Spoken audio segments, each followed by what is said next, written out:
Hello students, welcome back to online English classes. Let us read the chapter number 1 from your Bravia practice book, Determiners or Fixing Words. I hope you must have read this topic. आपको ये work दिया भी गया था कि इस topic को आप खुद रीड करें. Let us discuss what is given here. First of all, definition. Determiners are words that determine or fix the meaning of the noun that follows. Determiners वो words होते हैं जो कि अपने बाद लगने वाले noun का meaning fix करते हैं, determine करते हैं कि उस noun का meaning क्या है. In other words, they modify nouns. Nouns को modify करते हैं. These can be devised as follows. और इनको इन वर्ड्स को डिटर्मिनर्स को इन कैटेगरीज में डिवाइड किया जा सकता है. आर्टिकल्स हैं ए एंड द, डेमोन्स्ट्रेटिव्स हैं this that these those, possessives हैं माई और your his her its their काउज राम्स. एडजेक्टिव्स हो सकते हैं सम एनी मच मोर, और अदर्स हो सकते हैं one two next every etcetera.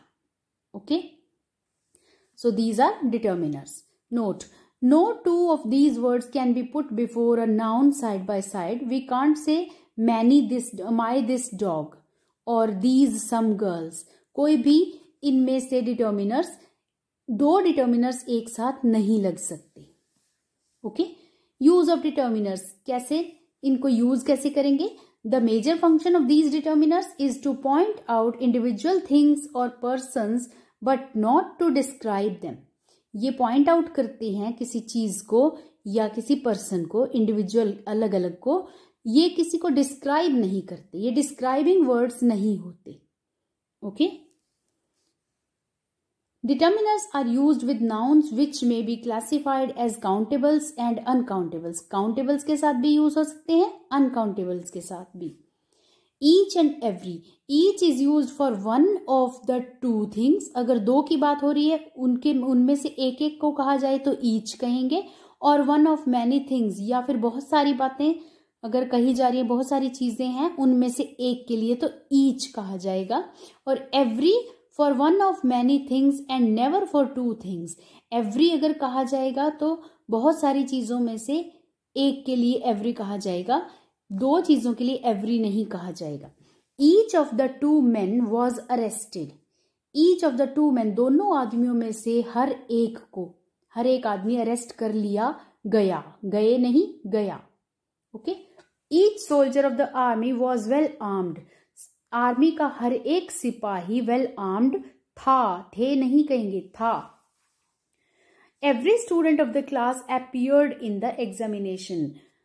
कक्षा का हर एक बच्चा अपीयर हुआ.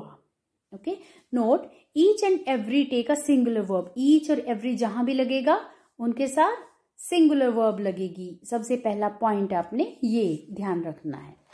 Next is either and neither.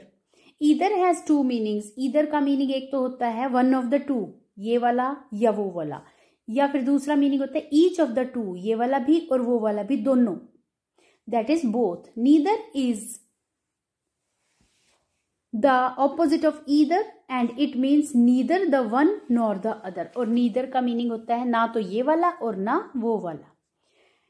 take either half, इसका मतलब है कोई सा भी एक ले लो, दोनों में से दोनों ही ठीक हैं. they are exactly the same. you must not favor either side in the dispute. अगर झगड़ा हो रहा है तो कोई सी भी साइड, दोनों में से कोई सी भी साइड आपको फेवर नहीं करनी चाहिए. I like neither of them. मुझे उनमें से उन दोनों में से कोई भी पसंद नहीं है. These are the examples. Next is some. Some is used in affirmative sentences with uncountable and plural countable nouns. Uncountable और प्लूरल काउंटेबल्स के साथ लगता है सम, और एफर्मेटिव सेंटेंसेस में लगता है. नेगेटिव वालों में नहीं लगता, क्वेश्चन मार्क वालों में नहीं लगता. ठीक है. He has read some books. Some of my clothes were spoiled by the washerman. Some is however used in questions which are really commands और रिक्वेस्ट. कमांड्स और रिक्वेस्ट वाले में, क्वेश्चन मार्क वाले में भी लग सकता है. सिर्फ कमांड्स और रिक्वेस्ट वाले सेंटेंसेस में. For example, will you please lend me some money. Do you need some money. ठीक है, तो इनमें क्वेश्चन मार्क में अगर कमांड या रिक्वेस्ट है तो उसमें लग सकता है some. Any is generally use in negative and interrogative sentences. Some जैसे पॉजिटिव में यूज होता है एफर्मेटिव में, एनी नेगेटिव और इंटेरोगेटिव में यूज होता है। He has not read any books, have you read any books. Any means कोई, सम मीन्स कुछ। Next, any is also used in affirmative sentences before plural nouns and uncountable nouns when we refer to a quantity of something which may or may not exist। जब plural noun और uncountable nouns की बात हो रही हो और जब हमें quantity नहीं पता कि वो है कि नहीं है, तो any use हो सकता है। You can come at any time you want, जब चाहो आ जाना। Read the letter to check if there is any mistake in it। देखना कोई मिस्टेक तो नहीं है, कहते हैं ना, तो एनी वहां आ सकता है। जहां पे हमें लगता है कि हो सकता है हो कोई मिस्टेक, हो सकता है नहीं हो, तो एनी लग सकता है वहां पे। ऑल मीन्स सभी। All denotes number as well as quantity and requires a single verb when it is followed by an uncountable noun.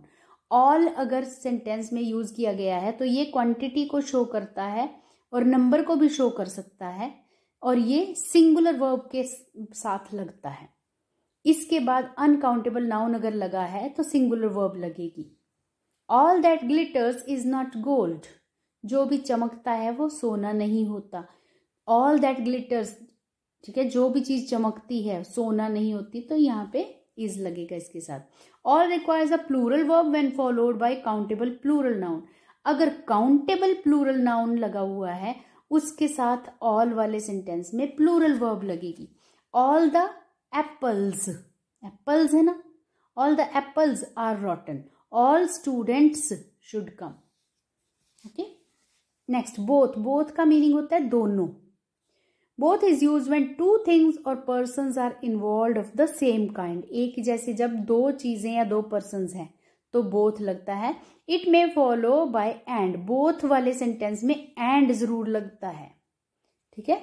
Both the children are intelligent, ठीक है। अगर बोथ द चिल्ड्रन है, दोनों बच्चे, तो आर इंटेलिजेंट। लेकिन अगर बोथ के साथ नाम भी आ जाए, बोथ राधा एंड शीना, तो ये देखो एंड आएगा इसमें। Both Radha and Sheena have come, plural verb आएगी। Both his cousins can sing well. Hrithik can not have it both ways. Hrithik इसको दोनों तरीके से नहीं कर सकता या पा सकता। Okay, next is few, a few और द फ्यू। बहुत ही इंपॉर्टेंट पॉइंट्स हैं। फ्यू होते हैं जिनकी संख्या बहुत कम हो, काउंटेबल के साथ यूज होता है। अ फ्यू मतलब बहुत थोड़े से पॉजिटिव सेंस में। फ्यू होता है नेगेटिव सेंस में बिल्कुल ही कम, ना के बराबर संख्या में। और अ फ्यू मीन्स थोड़े थोड़े से, और द फ्यू मीन्स जितने भी हैं वो सारे के सारे, थोड़े से जितने भी हैं वो सारे के सारे। These denote numbers. Few has a negative sense and it means none or hardly any, ना के बराबर। A few is used in affirmative and means some but not many। A few मतलब थोड़े से, ज्यादा तो नहीं लेकिन थोड़े से। The few has both affirmative as well as negative sense। The few में affirmative और negative sense दोनों होती हैं। It means not many but all of them। ज्यादा तो नहीं लेकिन जितने भी हैं वो सारे के सारे। For example, he has few friends। few मतलब ना के बराबर है उसके पास दोस्त। he has a few friends, थोड़े से तो हैं। the few friends he has are all selfish। जितने भी थोड़े बहुत उसके फ्रेंड्स हैं वो सारे सेल्फिश हैं। few, a few, the few, इस तरह से हम यूज करेंगे।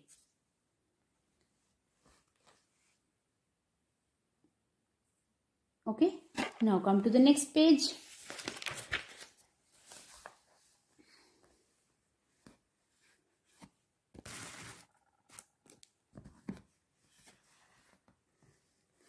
इसी तरह से है little, a little, the little. It refers to amount और क्वांटिटी। जैसे few, a few, the few number को रिप्रेजेंट कर रहा था, ये करता है अमाउंट या क्वांटिटी को। लिटिल मीन्स हार्डली एनी, ना के बराबर। अ लिटिल मीन्स सम, थोड़ा सा है। और the little means some but not much, थोड़ा सा लेकिन बहुत ज्यादा नहीं, ठीक है, बहुत थोड़ा सा जो है वो सारे का सारा। ओके, और एग्जाम्पल्स देखिए, he has little money, no money और हार्डली एनी मनी, बहुत कम पैसा है, ना के बराबर। He has a little money, उसके पास थोड़े बहुत पैसे हैं। He has spent the little money he had, जितना भी थोड़ा बहुत पैसा था वो सारे का सारा उसने स्पेंड कर दिया है। A small quantity but the whole of it. Okay, now many and much. Many denotes number, it is use before plural countable nouns. Many बहुत सारे, जिनको काउंट कर सकते हैं। ही हैज मैनी फ्रेंड्स, ठीक है, मैनी है तो प्लूरल लगेगा, to help him. Many stories were written by them. और याद रखें, अगर मैनी के साथ अ आ गया, मैनी अ, तो उसके बाद सिंगुलर नाउन लगेगा और सिंगुलर ही वर्ब लगेगी। For example, many a person visits the great leader, many a child wants to eat chocolate. Many a का मतलब भी बहुत सारे होता है। मैनी अ चाइल्ड, बहुत सारे बच्चे, लेकिन अ लग गया ना, तो यहां सिंगुलर लगेगा चाइल्ड और सिंगुलर ही वर्ब लगेगी, wants. Much denotes quantity and emphasises a large amount. Much काफी होता है, मच मतलब काफी। ये क्वांटिटी के लिए यूज होता है, काउंटेबल के लिए नहीं, अनकाउंटेबल के लिए, और इसका मतलब होता है लार्ज अमाउंट में। ही हैज मच मनी, उसके पास बहुत सारा धन है। She spent much time on useless works, बहुत सारा टाइम उसने यूजलेस वर्क में बिता दिया। नेक्स्ट इज लेस और फ्यूअर। लेस मतलब संख्या में कम होना, ठीक है। लेस का मतलब संख्या भी हो सकती है, बट यहां पर लेस का मतलब क्वांटिटी के लिए भी यूज होता है। Less denotes quantity, fewer denotes number. Few होता है कम, ना के बराबर, फ्यूअर मतलब उससे भी कम, ठीक है। और ये कंपैरेटिव डिटरमिनर्स होते हैं। लिटिल का कंपैरेटिव होता है सेकंड डिग्री लेस, और फ्यू का fewer. Little less least, few fewer fewest. Okay, तो ये कंपैरेटिव है। जो लिटिल का लेस है तो ये क्वांटिटी के लिए यूज होता है, और फ्यूअर नंबर के लिए यूज होता है। For example, you shall take less, तुम्हें इससे कम लेना चाहिए। लेस मतलब कंपैरेटिव डिग्री है, उससे कम। There is less than 10 boys in the classroom. अब कंपैरेटिव डिग्री के साथ देन लगता है, स्मॉलर देन, इसी तरह से less than. There is less than 10 boys in the classroom. Okay, there are fewer rooms in this house. Note that less is usually used before uncountable nouns and fewer is used before plural nouns. Okay, uncountable nouns के साथ less use होता है ज्यादा करके, कभी कभार तो countables के साथ भी हो जाता है, 10 बॉयज हैं जैसे, लेकिन ज्यादा करके लेस जो है वो क्वांटिटी के लिए यूज होता है, यू शुड टेक लेस। और फ्यूअर जो है वो प्लूरल नाउन्स के साथ यूज होता है। Next, more. More is a comparative determiner, और मोर किसका है, मच की सेकेंड डिग्री होती है, much more most. Okay, it is usually use before plural and uncountable nouns with than. More वाले सेंटेंस में देन लगता है। It is also use to refer to an additional quantity of something without than. अगर than के बिना लगा है तो मोर का मतलब और ज्यादा, I need more, I need more money, ठीक है। देन नहीं लगा है लेकिन उसका मतलब होता है और ज्यादा, एडिशनल चाहिए। They want more players like him, more of them have come back, Prateek is more intelligent than Hrithik. These are the uses. Okay, next is no और नन। ध्यान रखना है नो और नन कैसे यूज होते हैं। Okay, let us discuss. No precedes the noun. No जो है वो नाउन से पहले यूज होता है, that it qualifies, and none follows it, और नन नाउन के बाद में यूज होता है। अगर नो लगाना है तो नाउन से पहले लगेगा, नन लगाना है तो नाउन के बाद लगेगा। The poor boy had no money for books. No money, money noun है तो उससे पहले no. I wanted some string, मुझे कुछ रस्सी चाहिए थी, but there was none in the house, लेकिन घर में बिल्कुल भी नहीं थी। क्या नहीं थी? There was none. तो ये स्ट्रिंग की बात हो रही है, ये बाद में नन यूज होता है। फर्स्ट एंड फोरमोस्ट, ये आपके दो हैं। First refers to position, position में फर्स्ट प्रथम, और फोरमोस्ट का मतलब होता है मोस्ट इंपॉर्टेंट, फोरमोस्ट, ठीक है, मोस्ट इंपॉर्टेंट के लिए। जनवरी is the first month of the year. Leonardo was the foremost painter of his period, अपने युग का, अपने काल का, अपने समय का सबसे पहला नहीं, मोस्ट इंपॉर्टेंट, फोरमोस्ट पेंटर था। फर्स्ट मीन्स पहला और फोरमोस्ट मीन्स सबसे ज्यादा important. Clear? Next, same and such. Same is used to denote identical, unchanged, not different thing. Identical मतलब समान, एक जैसी चीज, सेम होती है कोई चीज, सेम है। Such is used to denote things और happenings two of the same kind और डिग्री। और सच जब सेम काइंड की, एक ही प्रकार की या एक ही तरह की, एक ही डिग्री की, एक ही हद तक कोई चीज हो तो उसके लिए सच आएगा। और अगर सेम दिखने वाली है तो उसके लिए सेम आएगा। We lived in the same house. We have lived in the same house for 10 years. He is the same age as his cousin. अपनी cousin जितनी ही age का है। I hope never to have another such experience. ऐसा experience मुझे दोबारा कभी ना हो। सच का मतलब ऐसा और same का मतलब वैसा ही, same, बिल्कुल वैसा ही। Next is enough. Enough का मतलब होता है काफी, पर्याप्त। Enough expresses the quantity or quality which is needed, जितनी चाहिए उतनी, and is used before uncountable nouns or plural nouns. uncountable या plural के साथ enough use होता है। He has not enough food in the plate. Aman is strong enough to face the problem. There is enough space to play. Okay. Next is several. Several is used for numbers which are precise होता है, खास, जितने हैं particular उतने ही। इम्प्रिसाइज मतलब हमें उनकी संख्या नहीं पता। And that is not so large but more than 2, ज्यादा, बहुत ज्यादा नहीं है लेकिन 2 से ज्यादा है, उनको सेवरल कह सकते हैं। He confronted the same problem several times. Same problem से वो कई बार जूझा है, उसका सामना किया है उसने ऐसी ही प्रॉब्लम का। There are several reasons for his crime. उसके जुर्म के बहुत सारे रीजन्स हो सकते हैं, 2 से ज्यादा। Several of the books were found damaged. बहुत सारी बुक्स, काफी सारी बुक्स डैमेज पाई गई। Next is most. Most expresses nearly all the group और अमाउंट। मोस्ट मतलब अधिकतर, ज्यादातर। Nearly all of a group, एक ग्रुप के बहुत सारे, सभी के बराबर, या फिर सारा amount. Most of the boys are good in English, most of the pupils are weak. ठीक है, अधिकतर, मोस्ट का मीनिंग होता है ज्यादातर, अधिकतर।